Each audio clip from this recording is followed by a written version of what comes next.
बाणों की शैया पर लेटे हुए थे गंगापुत्र भीष्म पितामह। उनके शरीर में सैकड़ों बाण धंसे हुए थे, किंतु उनके मुखमंडल पर शांति का प्रकाश था। उनके प्राण उनके अधीन थे, क्योंकि उन्हें इच्छा मरण का वरदान प्राप्त था। वे शरशैया पर लेटे हुए नश्वर शरीर का बोझ उठाए केवल धर्म और अधर्म की इस लीला के अंत का प्रतीक्षा कर रहे थे।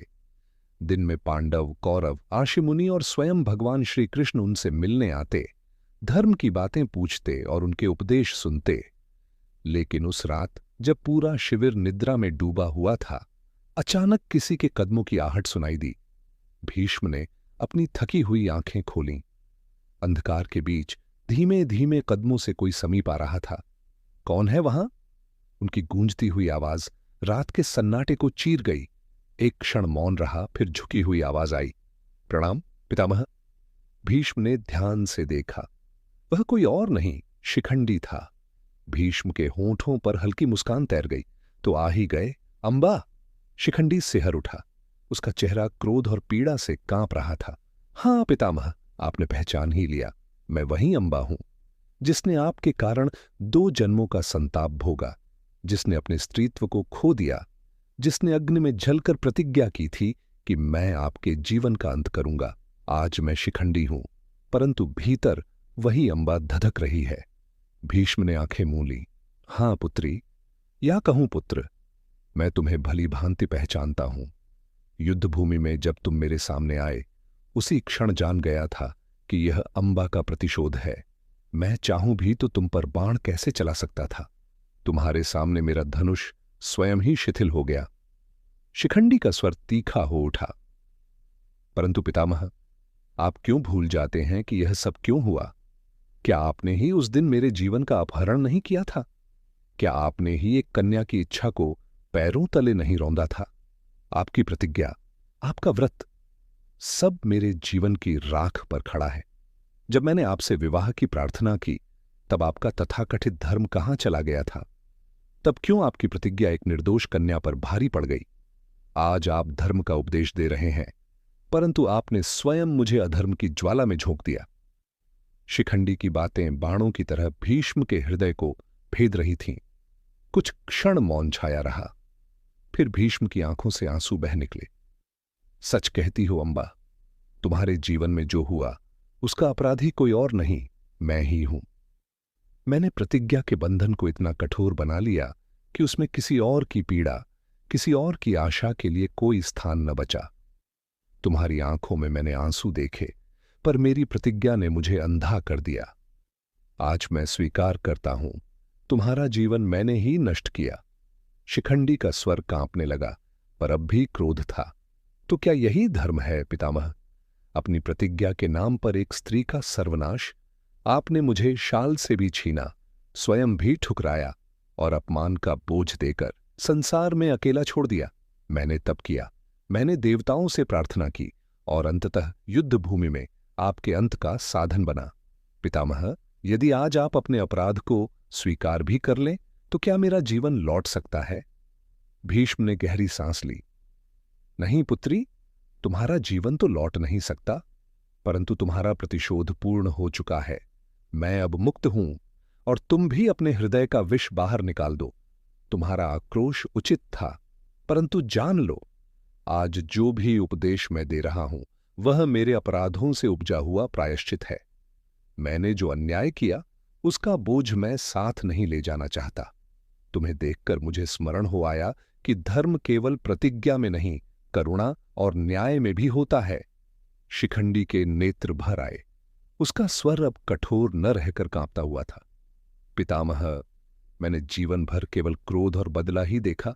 मेरे हृदय की आग ने मुझे चैन से जीने नहीं दिया। आज जब मैं आपके सामने खड़ा हूं, तब भी भीतर शांति नहीं है। मुझे मार्ग बताइए, मुझे संसार का सत्य बताइए, जिससे मेरा यह विष बुझ सके। भीष्म के मुख पर तेज झलक उठा। उन्होंने धीमे स्वर में कहा, हे शिखंडी, सुनो, मनुष्य के पतन का सबसे बड़ा कारण है लोभ। लोभ ही पाप का जन्मदाता है। लोभ ही ने दुर्योधन को पांडवों का अधिकार छीनने पर मजबूर किया। लोभ ही ने इस महाविनाशकारी युद्ध को जन्म दिया। यदि लोभ न होता तो तुम अंबा होकर अपमानित न होती। यदि लोभ न होता तो कौरव और पांडव का यह रक्तपात न होता। संसार का मूल सत्य यही है, जो लोभ को जीत लेता है वही धर्म को पा लेता है। शिखंडी मौन होकर सुनता रहा। उसके हृदय की ज्वाला शीतल होने लगी। धीरे धीरे उसने भीष्म के चरणों में सिर झुका दिया। पितामह, मेरे हृदय में जो घृणा थी आज वह बुझ गई। मुझे क्षमा करें, अब मैं आपको शांति से जाने दूंगा। भीष्म ने शिखंडी के सिर पर हाथ रखा। नहीं पुत्र, मुझे नहीं, स्वयं को क्षमा करो। तुम मेरे प्रतिशोध का साधन बने। तुम्हारे बिना मैं अपनी प्रतिज्ञा की जकड़न से कभी मुक्त न होता। अब मैं शांति से प्रस्थान करूंगा और तुम अब बदले की आग में नहीं, धर्म के प्रकाश में जीना। कुछ क्षण के मौन के बाद भीष्म बोले, अंबा या शिखंडी, आज मैं तुम्हें एक ऐसा रहस्य बताना चाहता हूं जिसे मैंने जीवन भर किसी से नहीं कहा। जानती हो, जब मैंने अपनी प्रतिज्ञा ली थी कि मैं आजीवन ब्रह्मचारी रहूंगा, उस क्षण देवताओं ने मुझे आशीर्वाद नहीं बल्कि एक चेतावनी दी थी। उन्होंने कहा था, भीष्म, तेरी प्रतिज्ञा तेरे वंश का विनाश करेगी। तेरी अटलता से धर्म और अधर्म का युद्ध खड़ा होगा। पर मैं अहंकार में डूबा था। मुझे लगा मैं ब्रह्मांड का सबसे बड़ा त्यागी हूं। पर सत्य यह है कि मैं उसी क्षण से अधर्म की जड़ बो चुका था। यह युद्ध, यह रक्तपात, ये सब कहीं न कहीं मेरी प्रतिज्ञा की ही परिणति है। शिखंडी ने स्तब्ध होकर सुना। उसकी आंखों में क्रोध शिथिल होकर प्रश्न में बदल गया, तो क्या यह सब आपका और मेरा संघर्ष केवल नियति का खेल था? भीष्म ने गहरी सांस ली।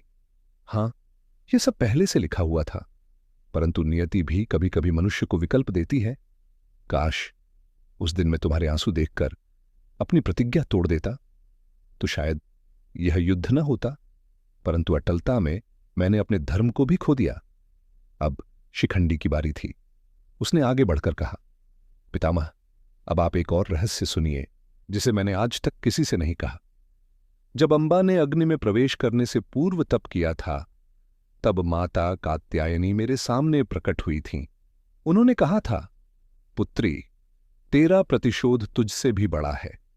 तू केवल भीष्म का अंत ही नहीं करेगी, बल्कि धर्म की लीला का एक छिपा हुआ द्वार भी खोल देगी। तेरे जन्म से संसार को यह संदेश मिलेगा कि स्त्री की इच्छा, स्त्री का सम्मान ही सबसे बड़ा धर्म है। यदि कोई स्त्री का अपमान करेगा तो युगों तक उसका वंश विनाश देखेगा। यह वरदान मैंने कभी किसी को नहीं बताया, क्योंकि मुझे केवल लोभ बदला ही दिखाई दिया। पर आज आपकी आंखों में आंसू देखकर लगता है देवी का वचन सत्य हुआ। आपका पतन और मेरी पीड़ा दोनों ने ही संसार को यह संदेश दिया कि स्त्री की वेदना ही सबसे बड़ा श्राप बन सकती है। भीष्म की आंखें चौड़ी हो गईं। उनकी कांपती हुई आवाज निकली, तो यही कारण था, यही देवियों की योजना थी। अंबा, तुम केवल मेरा अंत करने नहीं आई थीं, बल्कि धर्म की परिभाषा बदलने आई थीं। स्त्री का सम्मान ही धर्म का मूल है। यह ज्ञान तो मैंने भी नहीं दिया था, पर तुम्हारे जीवन ने इसे युगों के लिए अंकित कर दिया। शिखंडी धीरे से बोला, पितामह, अब आप भी मुक्त हो जाइए और मुझे भी मुक्त होने दीजिए। आपका रहस्य मैंने सुना, मेरा रहस्य आपने सुना। अब हमारे बीच कोई वैर नहीं रहा, सिर्फ सत्य और सीख रह गई है। भीष्म मुस्कुराए। उनके होठों से अंतिम शब्द निकले, हां पुत्र, आज यह रहस्य केवल हमारे बीच नहीं रहा। अब यह संसार जानेगा कि प्रतिज्ञा, धर्म और युद्ध से बड़ा सत्य है करुणा और न्याय। और यही वह गुप्त सूत्र है जिसे मैंने जीवन भर छिपाए रखा। उस रात चंद्रमा रक्त सा चमक रहा था, मानो स्वयं आकाश इस रहस्य का साक्षी बना हो। दो आत्माएं, एक प्रतिज्ञा से बंधी और एक प्रतिशोध से जलती, अंततः शांति को प्राप्त हुईं। महाभारत का युद्ध समाप्त हो चुका था। कुरुक्षेत्र की धूल में पड़े शव अब सड़ने लगे थे। रथों के टूटे हुए पहिए और अस्त्र शस्त्र चारों ओर बिखरे हुए थे। धर्म की विजय तो हुई थी, लेकिन धरती पर पड़ी लाशें यह पुकार रही थीं कि इस विजय की कीमत कितनी भयानक थी। उन दिनों पांडव विजय का उत्सव मनाने की बजाय शोक में डूबे थे, क्योंकि उनके अपने बंधु बांधव, गुरु और मित्र सब इस युद्ध की बलि चढ़ चुके थे। उधर कौरवों की सेना पूरी तरह नष्ट हो चुकी थी, परंतु उनमें एक जीवित बचा, गुरु द्रोण का पुत्र अश्वत्थामा। उसके हृदय में अपार क्रोध और प्रतिशोध की ज्वाला जल रही थी। उसने अपनी आंखों के सामने अपने पिता का वध देखा था और अपने मित्र दुर्योधन को मृत्युशैया पर तड़पते हुए। युद्ध समाप्ति के बाद एक रात वह दुर्योधन के पास गया। दुर्योधन आधे शरीर से टूटा हुआ धरती पर पड़ा अंतिम सांसें गिन रहा था। उसने कांपते स्वर में कहा, अश्वत्थामा, मेरे सभी भ्राताओं की हत्या हो चुकी, मेरी सेना समाप्त हो गई, परंतु मैं तुझे एक कार्य सौंपता हूं। पांडवों को मार डाल, तभी मैं शांति से मर सकूंगा। दुर्योधन की आंखों से आंसू बह रहे थे।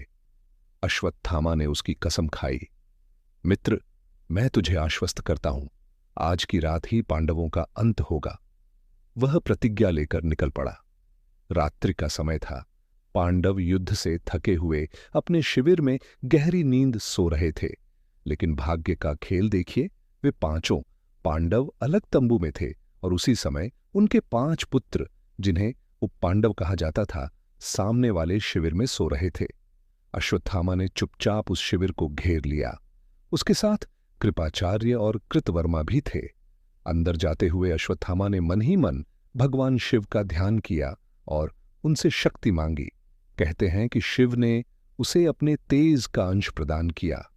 क्रोध से भरे हुए अश्वत्थामा ने शिविर में प्रवेश किया। अंधकार छाया था, दीपक बुझ चुके थे। वहां 5 बालक गहरी नींद में सो रहे थे। अश्वत्थामा को लगा, ये ही पांडव हैं। उसने बिना सोचे समझे अपने खड्ग से उनका वध कर डाला। रक्त की नदियां बहने लगीं। उनकी अंतिम चीखें भी बाहर न जा सकीं। सुबह जब युधिष्ठिर, भीम, अर्जुन, नकुल और सहदेव ने यह दृश्य देखा, उनके हृदय फट गए। उनके 5 पुत्र निर्जीव पड़े थे। द्रौपदी चीख पड़ी और शोक से मूर्छित हो गई। अर्जुन ने क्रोध में प्रतिज्ञा ली, मैं अश्वत्थामा को जीवित नहीं छोड़ूंगा। उसने तुरंत भगवान कृष्ण को सारथी बनाकर रथ सजाया और अश्वत्थामा का पीछा किया। जब अश्वत्थामा ने देखा कि अर्जुन उसका पीछा कर रहा है, तो वह भयभीत हो गया। उसने अपनी रक्षा के लिए एक महान अस्त्र का स्मरण किया, ब्रह्मास्त्र। धरती कांप उठी, आकाश में अग्नि के गोले प्रकट हुए। अर्जुन ने भी उसके प्रत्युत्तर में ब्रह्मास्त्र छोड़ा। दोनों अस्त्र आमने सामने टकराने लगे। धरती जलने लगी, आकाश फटने लगा। आर्षि मुनि और देवता भयभीत हो गए। तभी व्यास और नारद प्रकट हुए। उन्होंने दोनों को रोका और कहा, अश्वत्थामा और अर्जुन, ब्रह्मास्त्र का यह प्रयोग संसार का अंत कर देगा, इसे तुरंत वापस लो। अर्जुन ने श्री कृष्ण की प्रेरणा से मंत्र पढ़कर अपने अस्त्र को वापस बुला लिया, लेकिन अश्वत्थामा, वह ऐसा करने में असमर्थ था। उसके हृदय में अब भी प्रतिशोध की अग्नि जल रही थी। उसने ब्रह्मास्त्र को वापस बुलाने की बजाय उसे द्रौपदी के गर्भ में पल रहे अभिमन्यु के पुत्र की ओर मोड़ दिया। संसार अंधकार में डूब गया।